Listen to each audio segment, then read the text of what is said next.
friends. Welcome to Holistic Health Made Simple, where you will find health solutions to set you free from the overwhelm of diet culture and frustration with the ever-changing health rules.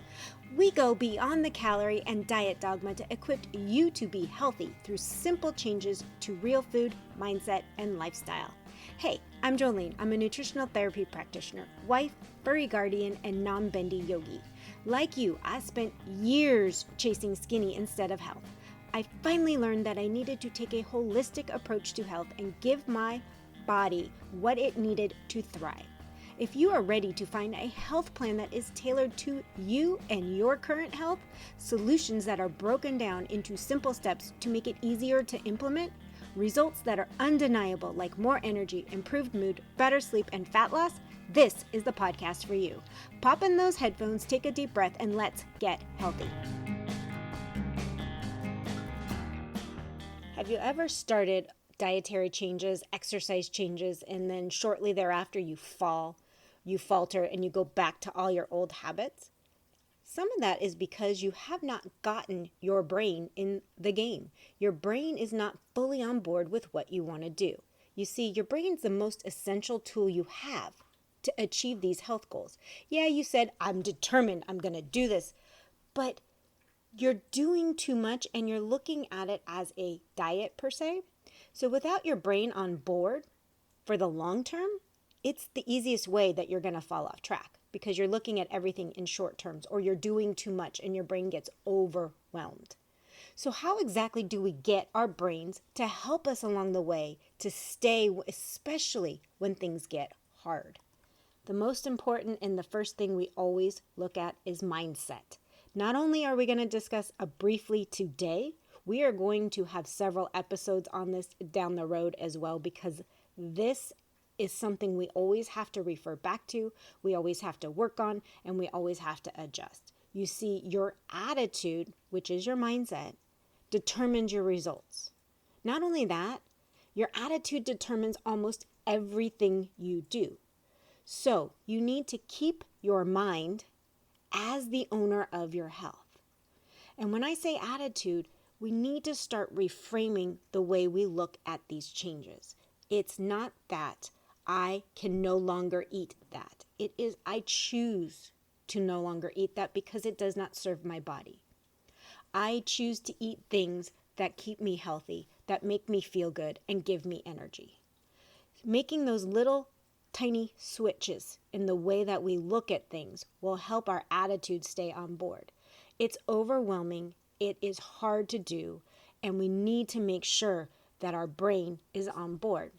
The next step in getting your brain on the game, especially when you're first starting, is finding your why. Think of a why that is meaningful and important to you and that will sustain you for the long haul.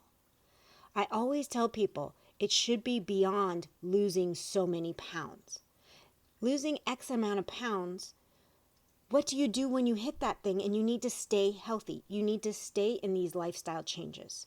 It's not strong enough to get you through the long term. Yes, losing weight is a short-term goal. I'm not saying that you can't have that as part of your why, but you need something bigger, like being healthy to live an active life, being healthy enough to be able to play or chase your children, grandchildren. Like I said in a previous episode, hike up mountains, travel. Being healthy to do all the things you desire. Find something that will inspire you to do the constant work towards being healthy. And make sure it's actually for you and not for a loved one. That is the biggest thing. When you do this for someone else, it is so easy to get frustrated, aggravated, annoyed, and just fall off the wagon. So find a really good why that is beyond weight loss, that you can revisit when you're struggling. That's right, I am doing this to be mobile and not be dependent on somebody. Or I want to see my grandchildren grow up and walk down the aisle, so I need to be healthy. Whatever that is to you, whatever that meaning is to you, find it, write it down, and keep it handy and revisit it. There will be times where you're going to rework that and make it something else, and that's perfectly fine, but have a really strong why. The next step of getting your brain in the game is making a plan. So part of getting your mind in the right place is to actually make a plan, and it's a plan that keeps you on track. Look at your life, your tendencies. Figure out if making small changes slowly or jumping all in is better for you. Each one of us will be different. I do find that you can jump all in, but you start having to do other things slowly and build upon them. But only you know you and what's going to work for you. If the overwhelm of doing all the changes at once is too much for you, don't do it. I always said that I jumped all in at the beginning, but I jumped all in nutritionally.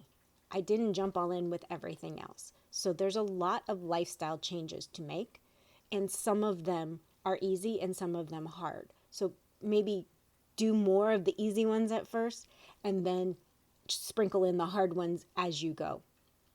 So choosing which way you're going to go and taking ownership of that process, you will have success.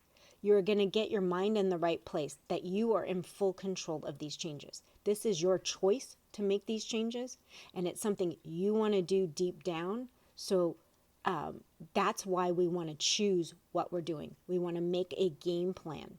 Know that these plans will be constantly changing, but you're going to make a game plan that this month we're doing this, next month we're doing this, and then keep on making your plans. The plans also make it easier for you not to stray, because your mind goes, oh no, today we were doing this. We're doing this. It's no big deal. We're not going to make a change and deviate that. So you need to be the one controlling all of the shots with the information you're learning along the way. The next step is forming habits. This helps get your brain on board, but it also helps alleviate it from deviating, kind of. So when you form habits, you can do it in lots of ways. But you want to start with a habit that you want to do. Let's say it's drinking more water, so that you carry a water bottle around with you at all times so that the water's right there. And then it becomes a habit to sip on the water throughout the day because it's next to you. If your goal is to have and drink more water and you don't have any water around you, you're not going to build that habit. So you have to plan and start by following this habit you want to do. Every time we repeat something, it becomes routine. Like I said, the minute you start carrying water around, after a couple weeks, that water, you'll always be filling that bottle and having it with you, so you will always be drinking the water. So we want to reinforce those habits so that they become a routine, so that they become habitual and we don't even think about them. That helps your brain stay on board because it doesn't have to think about it anymore. So when motivation lacks, because there's times where you're not motivated, it's the habits that keep us in the right direction. So if every time you go to a restaurant, you order a meal in a certain way, make it a habit, build on it. Like the water. Let's say every morning you brush your teeth, you grab a glass of water, you drink water. Whatever that is. And there's a book that I highly recommend to everyone. It's called Atomic Habits. It teaches you about habit stacking. So let's say that you have a guilty pleasure of listening to podcasts that aren't educational or whatever it is. Maybe it's just podcasts in general. But it's a guilty pleasure, but you don't have a lot of time for it. Well, you want to also start walking a little bit more. To listen to your podcast, you need to go on the walk. Stuff like that is how you stack habits and build upon them so that they have a reward for what your habit you're doing and building them up. So I highly suggest checking out that book, Atomic Habits, and learn how to build these habits. You know, if you, like everyone says, if you want to exercise every morning, have your shoes out, have your water ready, have all your stuff ready, because it makes the habit easy. And then eventually it just becomes habitual. Before you go to bed, you prepare all your stuff to go to the gym or on your walk, whatever it is, and it's right there. It's not something you think about anymore. It's just a habit you do, like brushing your teeth. You get up, you brush your teeth, or if you're like me, you get up, you eat, then you brush your teeth. It's up to you how you do that, but you figure out your habits, but you just want to make it routine so that your brain doesn't have to think about it.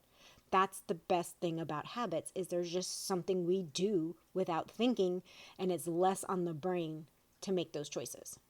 So the last step we're going to talk about today is living the journey. Being an active participant in your journey will keep you accountable. So all actions start with a thought. So you're going to pay attention to your thoughts surrounding all these changes. Yes, they're going to be hard. Some of them you may not like, but how can you reframe that into, oh my gosh, I feel so much better. These are great for me. I'm actually enjoying this. So start switching those thoughts around. And then when other negative thoughts creep in, own them. I'm not saying that, you have to say, oh, well, this is great and I'm not negative. Own the negative thoughts and then spin it to a positive way. I may not like walking, but I feel so good afterwards. That's a spin on a positive thought. Or I may not love giving up my nightly ice cream, but I sleep so much better without it. Or my stomach's not gurgling anymore, whatever it is. And I'm not saying you have to give up ice cream, but think of why you have this negative thought and figure out a way to just tweak it a little. Give yourself the positive vibe so that it becomes like, yeah, I may not like no longer eating Oreos, but I love the fact that my body feels so good without them. Or I love the fact that I'm eating healthier and I have more energy and better sleep and less stress and my mind's clearer. Look at all the positive that's happening from these changes that you're making and use that as motivation to keep going when you feel a little sad and down. I know we all have some emotional issues with food and we need to work through it, but that's how we're going to get our brain in the game and keep moving forward. I just want to say, this is probably a huge step for a lot of people, getting your brain in the game. Everybody comes at you with this diet advice that it's food and it's exercise and that's all you have to worry about. But if your brain's not on board and still thinks of it as a temporary diet or a diet, it's not gonna be sustainable. We're at a point in time where we need to change how we're eating, how we're moving, so that we can live a fulfilling life as we age. What we've done to ourselves, what we did to ourselves, what we didn't do to ourselves, that's in the past. We can't fix that. We can fix going forward. Eating the real food, getting your brain in the game, and getting moving. So that's my tips for today. Get your brain on board with what you're doing and you will be successful. I will see you next time. Bye. Thank you so much for tuning in. I hope you enjoyed today's episode. If you found value in what you heard today, I would be incredibly grateful if you could help spread the word. Sharing is caring after all. Share the podcast with others that will find the information helpful. It's through your support that I can continue to grow and bring more amazing content. And if you have a spare moment, I would truly appreciate it if you could leave a review on your favorite podcast platform. Your feedback means the world to me, and it also helps others discover my show. I read every review and take your suggestions to heart, so please don't hesitate to let me know what you think. Remember, you can stay connected with me by following me on Instagram or visiting the website at holistic.healthmadesimple.com. I love hearing from our listeners, so feel free to reach out, share your thoughts, ideas, and even suggestions for future episodes. See you later.